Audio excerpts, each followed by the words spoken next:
I want to be very clear about something before we start. This is not a Panama's perfect video, and it's definitely not a lifestyle flex. After my last video, Don't Move Here, a lot of people asked how both things can be true. How can Panama be challenging and yet still be a place I choose to live in? So today, I want to talk about that part. Not the checklists, not the rankings, not the trends, but how I feel living here. The biggest difference for me isn't financial, it isn't real estate, it isn't even the weather, it's internal. My nervous system is calmer here. I move slower, I breathe differently, I exist differently than I did in the United States. And I didn't realize how much my energy was spent bracing for the day, every single day, until I didn't have to anymore. This isn't something you see on paper, you just feel it.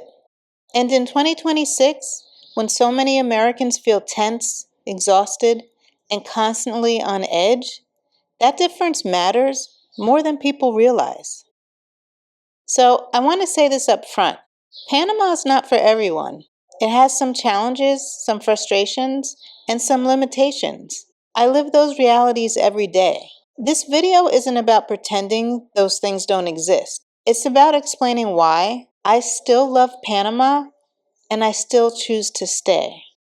Hello, my name is Aisha. I travel the world with cerebral palsy, sharing the real side of expat life, honest travel tips, and my journey towards multiple citizenships. At 46, I left my career as a utility director and moved to Panama. 31 countries and counting, I'm proving life abroad has no limits. In the US, I didn't realize how much of my energy was spent on being alert. Alert to time, alert to traffic, alert to productivity, alert to expectations, alert to my surroundings. Even rest felt scheduled, like something you had to earn. Here, my body isn't constantly preparing for impact. Life here isn't built around urgency the way it was in the US. People move slower, conversations take time, meals aren't rushed at restaurants for the next patrons to be ushered in. When I take my time, people wait, and not with an eye roll. When you live with a disability, that matters more than people realize. Honestly, even more than I realized. There's less tension in my body, and less tension means less pain. Not no pain, but just less. And less pain means more energy. And for me, this is what calm actually feels like. If you're watching this and you're constantly tired, not sleepy, but tired in your bones, if you feel like rest never actually resets you, that's not a personal failure. That's the system asking too much from your body. The cost of existing. This isn't about Panama being cheaper, because the biggest cost I felt in the US wasn't money, it was emotional. Every task felt optimized. Every decision felt evaluated. Every mistake I made felt expensive. In the US, existing felt like a draining performance. Here, it feels like participation. I don't have to explain myself as much. I don't have to justify every choice. I don't feel like I'm constantly behind. Life here, for me, feels manageable. Errands don't feel like battles. The pace feels humane. My existence here feels human. I'm not rushed through my own life. I'm living my life. It isn't living me. Healthcare isn't just about access. It's about whether your body feels safe enough to heal. I want to say that again. It's about whether your body feels safe enough to heal. In the US, even when you have insurance, there's fear. Fear of not being heard. Fear of cost. Fear of hidden and after the fact costs. Fear of denial. Fear of waiting too long. Fear of being discharged too early. Fear of not being admitted at all. Here, I don't hesitate to go to the doctor. I don't delay care because I'm afraid of the bill. I don't have to do insurance math before taking care of my body. Appointments are accessible. Specialists are reachable. And I feel like a person, not a transaction. Healthcare here feels like care. And when you live with a condition that requires ongoing attention, that peace of mind is priceless. One thing I didn't expect when I moved here was how much I would feel like I belong. I don't feel like a problem that needs to be explained. I'm not constantly watched or surveilled. I'm not constantly questioned. I'm not constantly asked to justify my presence. Here, I don't feel tolerated. I feel allowed. And that feeling, that quiet permission to exist, changes everything. Living in Panama also brought me closer to my own history, a history I'm deeply proud of. I took a train ride to Cologne, and for me, it wasn't just a tourist excursion, it was a heritage journey. My great grandfather came to Panama from Jamaica and worked as a clerk for the Panama Canal Railway. And there I was, generations later, riding that same train.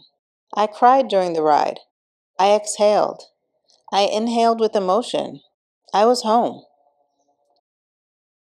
When we arrived in Cologne, my friend took us to the very street where he once lived. I literally got to walk in his footsteps. We're here in Cologne, Panama, on the block that registered where my great-grandfather used to live when he used to work here on the railroad. It's really special to be able to walk in the same footsteps that he walked in. I don't take this opportunity for granted. And I'm home. I also participated in a ceremony honoring the Caribbean workers who helped to build the Panama Canal, many of whom lost their lives doing so. Standing there, I wasn't just an expat. I wasn't just an immigrant. I wasn't just a visitor. I was connected, I was honoring, and I belonged. And that kind of belonging doesn't shout. It settles. It's absorbed, and it's embraced. For the first time in my life, my days are designed around my capacity, not my productivity. I don't wake up to an alarm clock bracing for the traffic anymore. Now I wake up on my own, usually just before dawn. I take my time getting out of bed. I stretch my leg muscles for about 30 minutes while watching the light come over the Panama Bay, the rays reflecting softly off of the water. That rhythm didn't exist in my old life, and I didn't realize how much my body needed it until I was living it. Being here has also changed how I think about aging. In Panama, growing older isn't treated like a problem to be managed or hidden away. Elders are greeted first. They're offered seats. They have specific lines for them in some institutions. They're spoken to with patience and respect, not urgency or annoyance. I see it every day, and it makes you imagine yourself in the future without fear.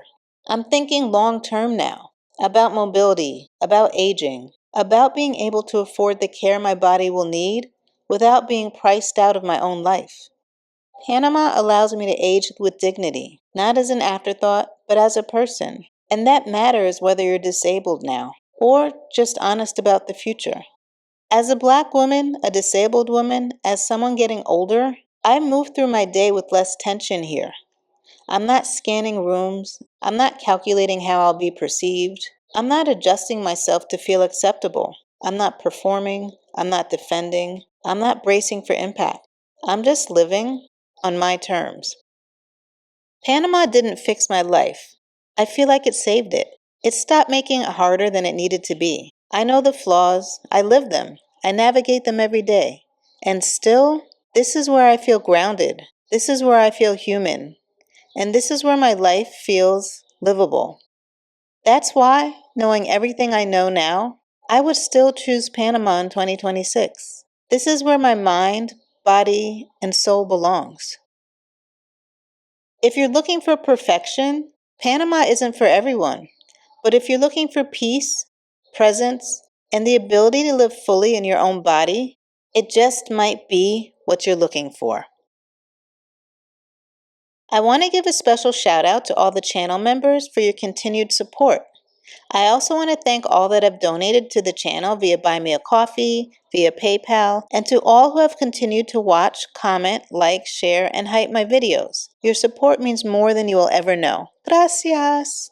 Until the next adventure, watch this one up next. And remember, the world is yours. You just have to find your place in it.